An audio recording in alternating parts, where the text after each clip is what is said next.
میں شادی کے فوراً بعد ہی حاملہ ہو گئی تو بہت خوش ہوئی۔ جو ہی شوہر کو خوشخبری سنائی تو وہ مجھ پر چلانے لگا کہ یہ بچہ میرا نہیں ہے، اور مجھ پر تہمت لگا کر جو ہی گھر سے نکلنے لگا تو اچانک میرا سسر آ گیا اور میرے شوہر کو سختی سے منع کر کے بولا کہ میری بہو جب تک بچہ نہ جنم دے دے اسے ہرگز گھر سے مت نکالنا، کیونکہ بچے کی شکل و صورت دیکھ کر ہی معلوم ہو جائے گا کہ یہ بچہ کس کا ہے۔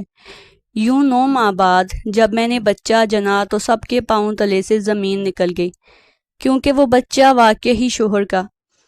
میں گھر کے دروازے پر بیٹھی تھی، سیاہ چادر اپنے اوپر پھیلا چکی تھی۔ رات کا سماں تھا لیکن اندر ایک جنگ سی چھڑ رہی تھی۔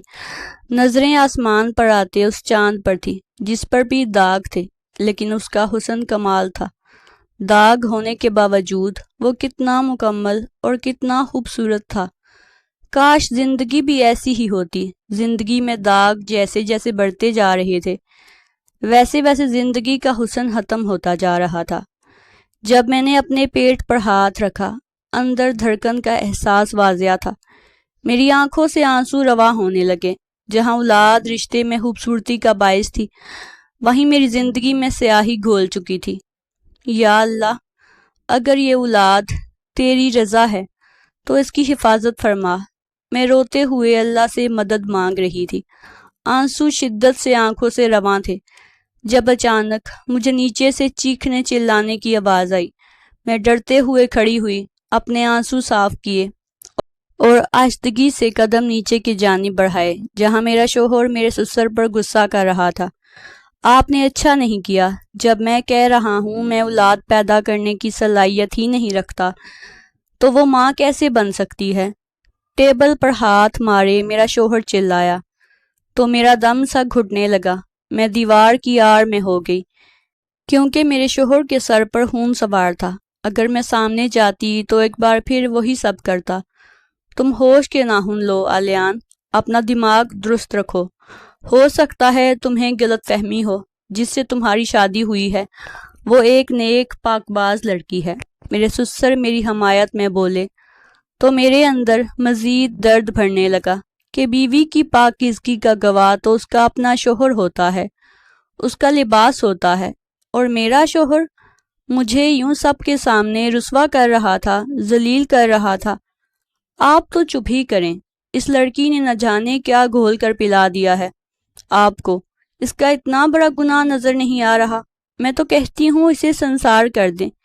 میری ساس بولی تو میری جان سینے میں اٹک گئی، لیکن اگلے لمحے ہی سسر غصے سے چلائے، بس اب کوئی ایک لفظ نہ بولے۔ جب میں نے فیصلہ سنا دیا تو سنا دیا کہ جب تک بچہ پیدا نہیں ہو جاتا وہ کہیں نہیں جائے گی۔ میرے سسر نے بول کر بات ختم کی تو میرا شوہر غصے سے گھر سے باہر نکل گیا۔ ساس بھی غصے سے اپنے کمرے میں چلی گئی۔ میں وہیں بیٹھی زارو قطار رونے لگی۔ اب تو مجھے خود بھی اپنا کردار مشکوک لگنے لگا تھا اور دل میں سوال اٹھ رہے تھے کہ نہ جانے یہ بچہ واقع ہی شوہر کا ہے یا کسی اور کا۔ میں وہیں روتی ہوئی بیٹھی تھی جب کسی نے میرے کندھے پر ہاتھ رکھا۔ میں نے پلٹ کر دیکھا تو وہ میرے سسر تھے۔ میرا دل کیا میں زمین میں سما جاؤں کہ جو تہمت مجھ پر میرے شوہر نے لگائی تھی اس کے بعد خود سے نظر ملانے کے قابل نہیں رہی تھی۔ میرے سر جھکانے پر میرے سسر مجھ سے کچھ فاصلے پر بیٹھ گئے۔ میں سسک کر رونے لگی جب سسر نے میرے آگے اپنا ہاتھ پھیلایا۔ میں نے چونک کر پہلے سسر اور پھر سسر کے ہاتھ کو دیکھا جس کی ہتھیلی پر ایک چمکدار موتی تھا۔ میں ناسمجھی سے سسر کو دیکھا تو انہوں نے ایک چور نظر ہر طرف دوڑائی، پھر میری طرف متوجہ ہوتے ہوئے بولے، اس موتی کو اپنے بازو پر چھپا کر باندھ لو، اس کے بعد پھر دیکھنا جب تم اولاد پیدا کرو گی تو سب پلٹ جائے گا۔ میں اپنے سسر کی بات پر چونک گئی اور ان کے ہاتھ سے وہ موتی تھام لیا۔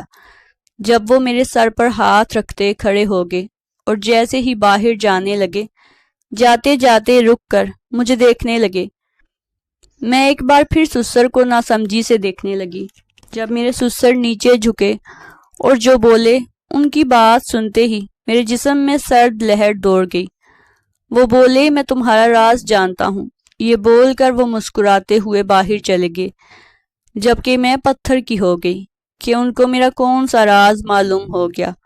تھوک نگلتے میری آنکھوں کے سامنے کچھ وقت پرانا منظر گھومنے لگا کہ کہیں سسر کو میرا وہ راز تو معلوم نہیں پڑ گیا تھا جسے میں اب تک چھپاتی آئی تھی، جو کوئی نہیں جانتا تھا۔ یہ سوچ آتے ہی میری جان نکلنے لگی تھی، لیکن پھر دل میں ایک سوال نے سر ابھارا کہ اگر سسر کو میرا وہ راز معلوم ہے تو پھر سسر نے کیوں مجھے گھر میں رہنے دیا، کیوں میری وجہ سے سب سے لڑے اور میری ضمانت لی؟ انہیں تو میرا سب سے زیادہ خلاف ہونا چاہیے تھا، اور ان کا وہ آخری مسکرانا مجھے عجیب کشمکش میں ڈال گیا۔ میں نے وہ موتی ہاتھ میں دوبارہ لیا اور خاموشی سے آنسو صاف کرتی ڈرتے ڈرتے اپنے کمرے میں آئی کہ کہیں شوہر کمرے سے باہر نہ نکال دے، لیکن شوہر کمرے میں تھا ہی نہیں کہ کمرے میں آ کر بیڈ پر لیٹ گئی۔ جب دل خوف سے پھٹنے لگا تو فوراً اٹھ بیٹھی کہ کہیں شوہر نہ آ جائے۔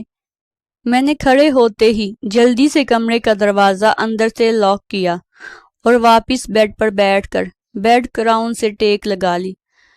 امی آپ میری بات مانیں، اتنی بڑی بات ان سے مت چھپائیں، ان کو سچ بتا دیں پلیز۔ شادی سے پہلے کا ایک منظر اس کی آنکھوں میں گھوما۔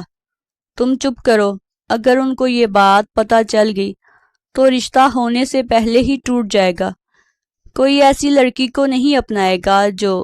وہ بولتے بولتے رک گئی کہ وہ آنکھوں میں بے بسی کے آنسو لیے اپنی ماں کو دیکھنے لگی۔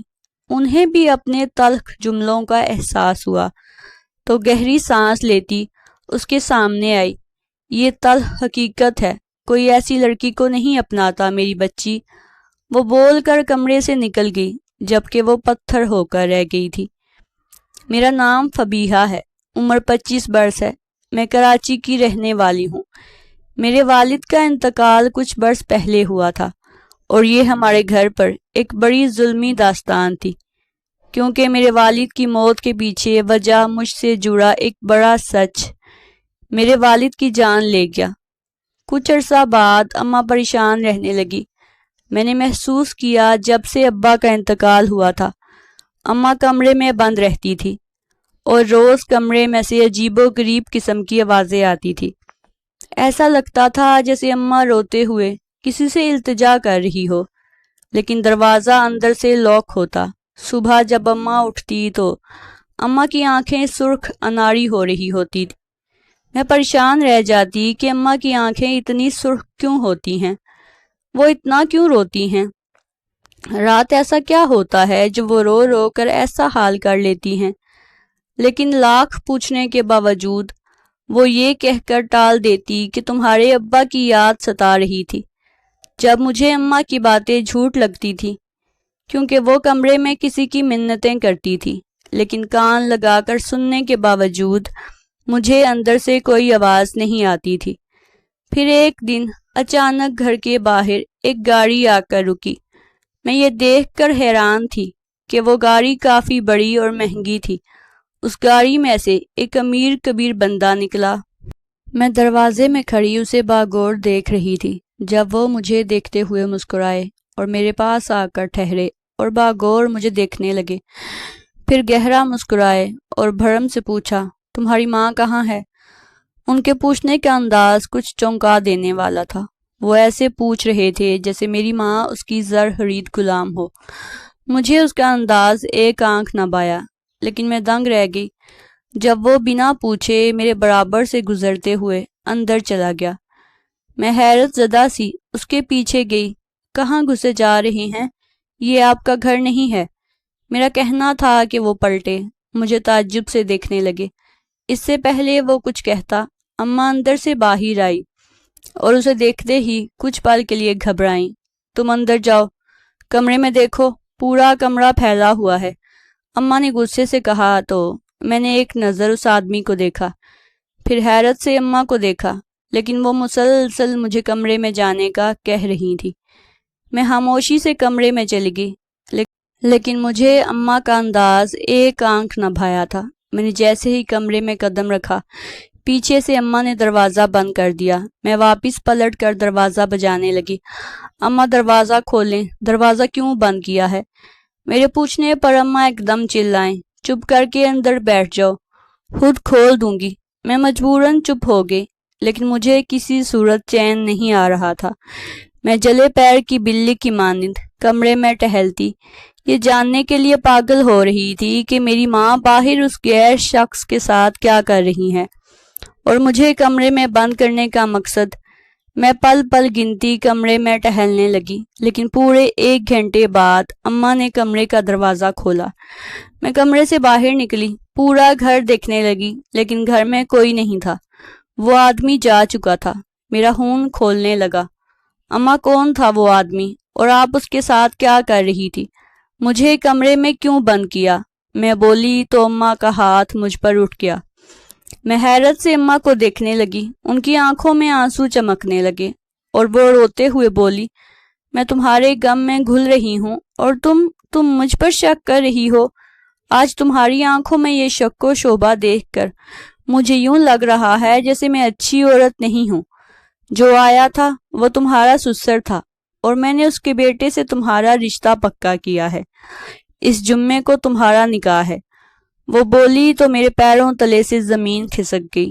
وہ بول کر رکی نہیں تھی، بلکہ اپنے کمرے میں بند ہو گئی تھی، جبکہ میں وہیں کھڑے کھڑے ساکت رہ گئی کہ اماں نے میرا نکاح یوں اچانک کس سے پکا کر دیا، اور اگر بات رشتے کی تھی تو وہ کیوں مجھے کمرے میں بند کر کے گئی تھی۔ جب ہوش کی دنیا میں لوٹی تو خیال آیا کہ میں اماں کو کچھ زیادہ ہی غلط بول گئی۔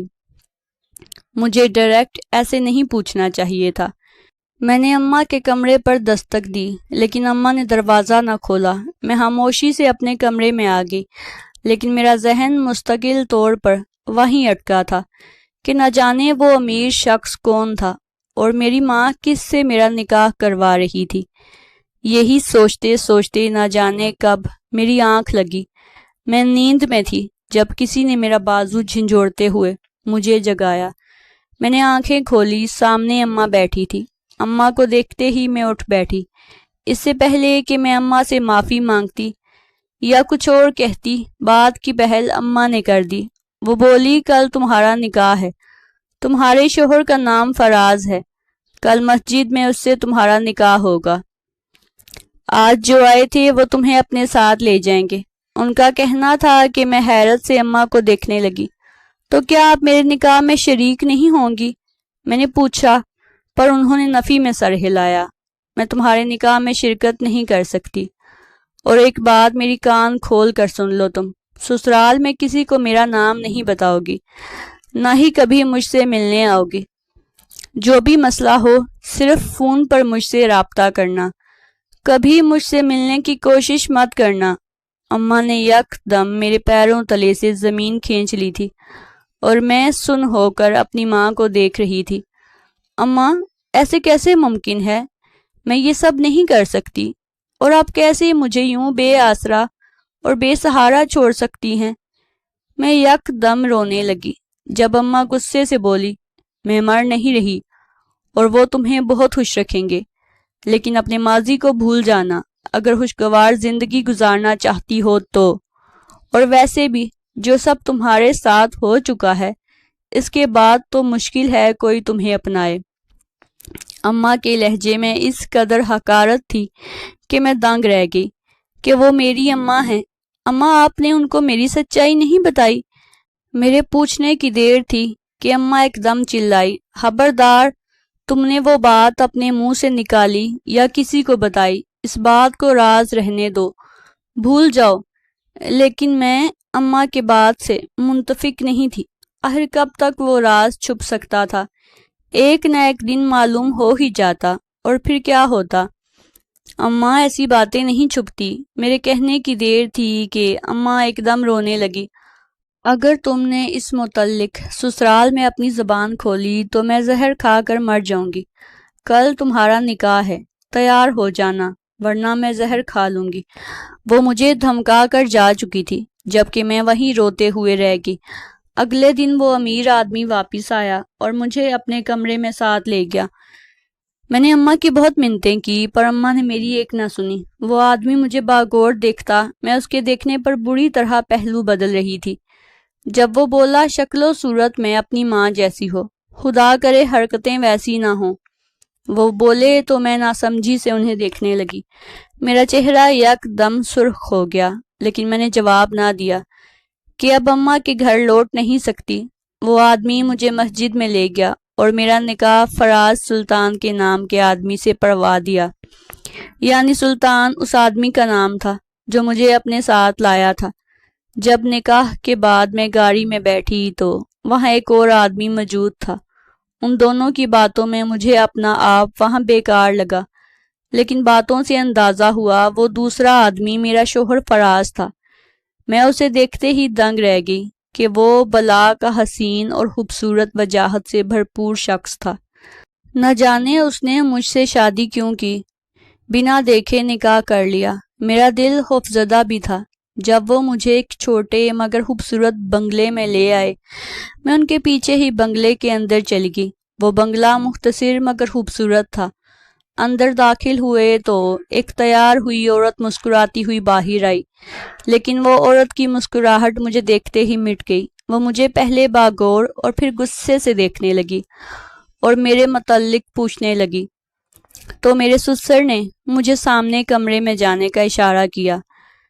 اس کے بعد باہر سے زور زور سے چلانے کی آواز بھی آئی، لیکن میں سمجھ نہیں سکی کہ وہ کیا بات کر رہی ہیں۔ لیکن اس کے اگلے دن سے مجھے کسی نے کچھ نہیں کہا۔ میرا شوہر مجھ سے بالکل لا تعلق تھا۔ وہیں ساس نے ایک مکمل انٹرویو لینے کے بعد دوبارہ مخاطب کرنا ضروری نہیں سمجھا تھا۔ دن تیزی سے گزرنے لگے اور دیکھتے ہی دیکھتے سال سے اوپر کا وقت گزر گیا۔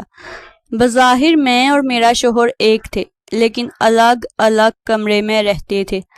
سسر کی لاکھ منتیں کرنے کے باوجود میرے شوہر نے مجھے قبول نہیں کیا تھا۔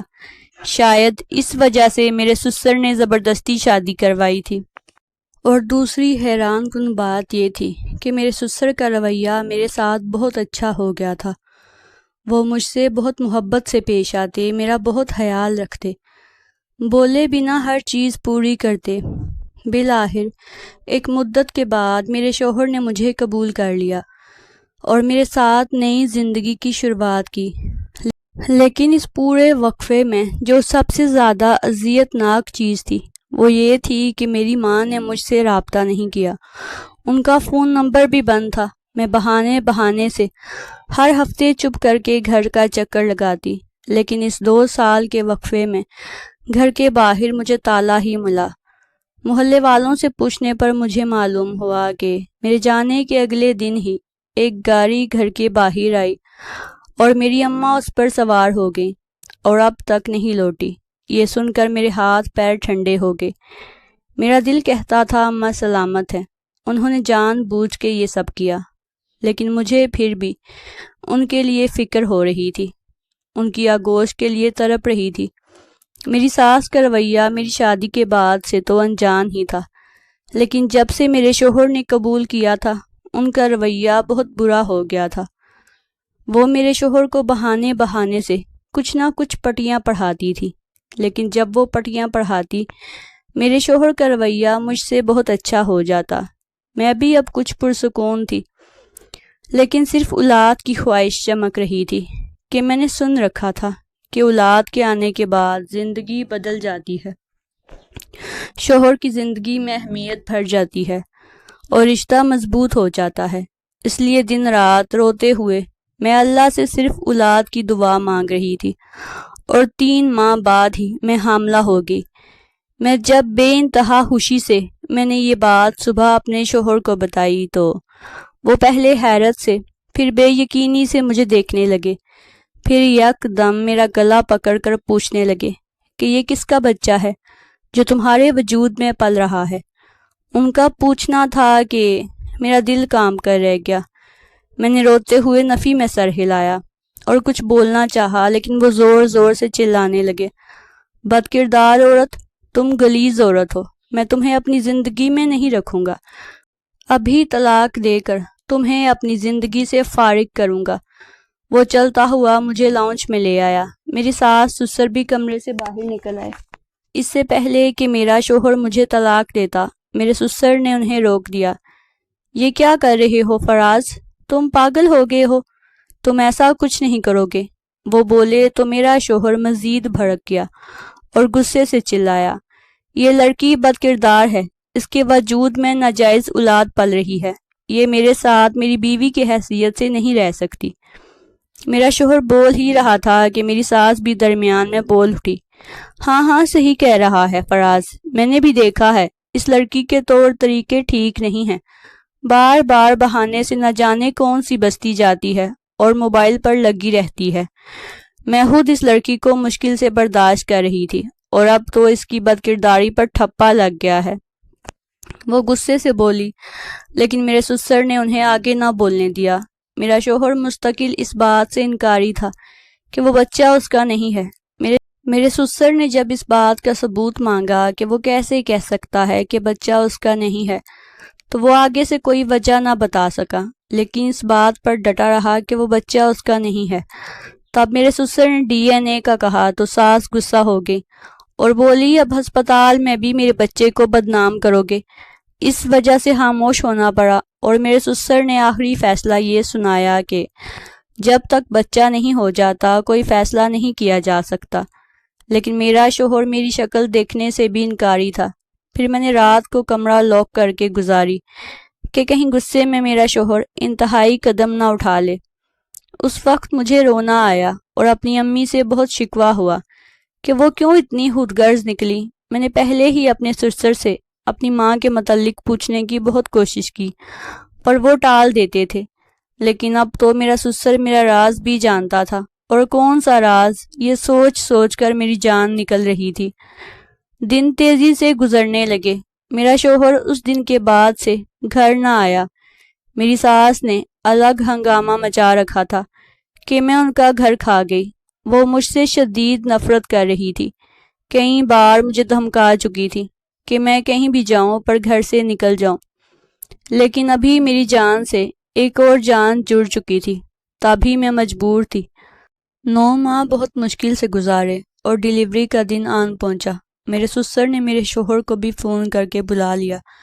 جب میں نے ایک صحت مند بچے کو جنم دیا جو میرے شوہر نہیں بلکہ میرے سسر کی شکل کا تھا، سب میں سناٹا چھایا تھا۔ جب میرے سسر نے میرے بچے کو پیار کیا اور اسے اٹھاتے ہوئے میرے شوہر کے سامنے لے گئے اور سرد لہجے میں پوچھا، اب بتاؤ کس کا بچہ ہے؟ کیا اب بھی یہی کہو گے کہ تمہاری بیوی بد کردار ہے؟ سسر کے کہنے پر میری آنکھیں پانی سے بھر گئیں۔ میرا شوہر سر جھکا گیا، وہ ستے میں آ گیا تھا جب میری ساس سامنے آئی اور بولی، آپ بتائیں یہ کس کا بچہ ہے؟ ان کا کہنا تھا کہ میرے سسر کا ہاتھ اٹھ گیا۔ کمرے میں ایک بار پھر سناٹا چھایا۔ تب میرے سسر کی آواز نے میرے پیروں تلے سے زمین کھینچ لی، شرم کرو، بھانجی ہے میری۔ میرے سسر کی بات پر میرا شوہر اور میں پھٹی آنکھوں سے انہیں دیکھنے لگے۔ جب میری ساس ہنسنے لگی، آ گئی نا اصلیت سامنے، اٹھا لائے نا اپنی ناپاک بہن کی ناپاک بیٹی کو۔ میں نے کہا تھا میں ہرگز اسے یا اس سے جڑے کسی رشتے کا تعلق برداشت نہیں کروں گی۔ وہ یک دم چلائی، جبکہ میں ناسمجھی سے دیکھنے لگی۔ جب میرے سسر بولے، وہ بد کردار نہیں ہے اور میری بہن سے بھی صرف غلطی ہوئی تھی، اس نے تمہارے بھائی کو چھوڑ کر پسند کی شادی کی تھی اور اس کی سزا اس نے پا لی، جوانی سے بڑھاپے تک میرے بغیر رہی۔ سسر کے کہنے پر ساس چلانے لگی کہ تم اپنی بہن کو کیسے معاف کر سکتے ہو؟ میں نہیں معاف کرنے دوں گی۔ میرے بھائی کو ٹھکرا کر اس کی زندگی برباد کر دی، تمہاری بہن نے اسے نشے پر لگا دیا، ان سب چیزوں کی سزا پا چکی ہے، اور اس میں میری بھانجی کو بیچ میں مت لاؤ، وہ یتیم ہے اور شریف۔ سسر کا کہنا تھا کہ ساس پہلے چونکی، پھر ہنسی اور جب بولی تو مزید جان نکال گئی۔ اسے میرا راز بھی پتا تھا، مجھے تو اس کی شکل دیکھ ہی پتہ لگ جانا چاہیے تھا، لیکن دیر سے ہی صحیح۔ جب معلوم ہوا کہ یہ اس کی بیٹی ہے تو میں نے پوری جانکاری نکلوائی۔ افسوس تمہاری بہن نے تمہیں یہ نہیں بتایا کہ یہ پہلے سے شادی شدہ تھی اور اس کے شوہر نے اسے بیچ دیا تھا۔ ان کا کہنا تھا کہ میرا شوہر مجھے بے یقینی سے دیکھنے لگا۔ جب سسر درمیان میں بولے، وہ شادی اس کے باپ نے کی تھی، اس نے اپنی مرضی سے نہیں کی تھی، اور دوسری بات، میری بھانجی جیسے پاک تھی، اللہ نے اس کی حفاظت فرمائی، اس کی گواہی کی ضرورت نہیں۔ وہ بولے تو میرا شوہر سر جھکا گیا۔ ساس بازی پلٹتی دیکھ بہت چلائی کہ وہ کسی طور مجھے قبول نہیں کریں گی۔ تب میرے شوہر نے پوچھنے پر میرے سسر نے بتایا کہ میرے ابا کے مرنے کے بعد میری اماں نے ان سے رابطہ کیا اور ان کی منتیں کی کہ وہ میری ذمہ داری سنبھال لیں۔ اس لیے تب میرے ماموں نے میرے شوہر کو زبردستی مجھ سے شادی کرنے پر راضی کیا۔ ساس اب بھی قبول کرنے کو راضی نہ تھی، لیکن سسر کے ایک سوال پر ساس کے پسینے چھوٹ گئے جب سسر نے ان سے پوچھا کہ فراز کی نقلی میڈیکل رپورٹ کیوں بنوائی۔ وہ منع کرنے لگی تھی۔ مجھ سمیت میرے شوہر کے پیروں تلے سے زمین کھسک گئی جب ساس نے بتایا کہ ان کو میری سچائی بہت پہلے پتہ چل گئی تھی، لیکن فراز مجھے قبول کر چکا تھا اور خوش تھا۔ کل کو اولاد ہوتی تو میری جگہ مزید مضبوط ہو جاتی۔ تب انہوں نے جان بوجھ کر فراز کا میڈیکل چیک اپ کروایا اور یہ بات فراز کے دماغ میں ڈالی کہ وہ بانجھ ہے، جسے سنتے وہ دل برداشتہ ہوتے، مجھ سے مزید اچھے سے پیش آتے، وہ باپ بننے کی صلاحیت سے محروم ہے۔ لیکن جب میں حاملہ ہوئی تو ساس کا تیر نشانے پر لگا اور پھر دیکھتے ہی دیکھتے ان کی چال کامیاب ہو گئی۔ لیکن پھر فراز آخری موقع پر طلاق دیتے دیتے رکے۔ میں رونے لگی تھی، وہیں فراز بھی جیسے پتھر بن گئے تھے۔ اسی لمحے کمرے میں میری اماں داخل ہوئی۔ میں انہیں دیکھتے بے اختیار پھوٹ پھوٹ کر رو دی۔ پہلے شادی والے حادثے کے بعد ابا چل بسے تھے۔ میں اماں کے گلے لگ کر روئی۔ جب اماں سے شکوہ کیا کہ وہ کیوں ایسے غائب ہو گئی تھی تو وہ بولی کہ اگر میں اتنا وقت تم سے دور نہ رہتی تو تمہارا گھر نہیں بچ پاتا، اس لیے میں نے وہ گھر بھی چھوڑ دیا تھا۔ میری مامتا بہت تڑپی پر میں نے ضبط کر لیا، اور دیکھو اب تمہارا رشتہ مضبوط ہو گیا ہے۔ وہ میرے بچے کی جانب دیکھتی خوشی سے بولی۔ میں نے ان کو پھر سے شکوہ کیا کہ مجھ سے کیوں چھپایا، مجھے سچائی بتا دیتی، تو وہ ہنستے ہوئے میری ساس کی طرف دیکھنے لگی۔ اگر تم کوئی بھی اونچ نیچ کرتی تو تمہاری ساس کو پتہ چل جاتا، پر مجھے حیرت ہوئی وہ بہت چلاک نکلی، میری ساس کی طرف دیکھتے ہوئے کہا، اور اماں ہسپتال سے مجھے اپنے ساتھ لے گئی۔ 2 دن بعد ہی شوہر نے گھر آ کر مجھ سے معافی مانگی اور مجھے ساتھ لے گیا۔ ساس کا رویہ میرے ساتھ اب بھی بہت برا ہے، لیکن میرے شوہر اب میرا بہت خیال رکھتے ہیں اور میری زندگی خوشگوار گزر رہی ہے۔ ناظرین، مزید اس طرح کی سبق آموز کہانیاں سننے کے لیے ہمارے چینل کو سبسکرائب کر دیں، ویڈیو کو زیادہ سے زیادہ لائک کر دیں، شیئر کر دیں۔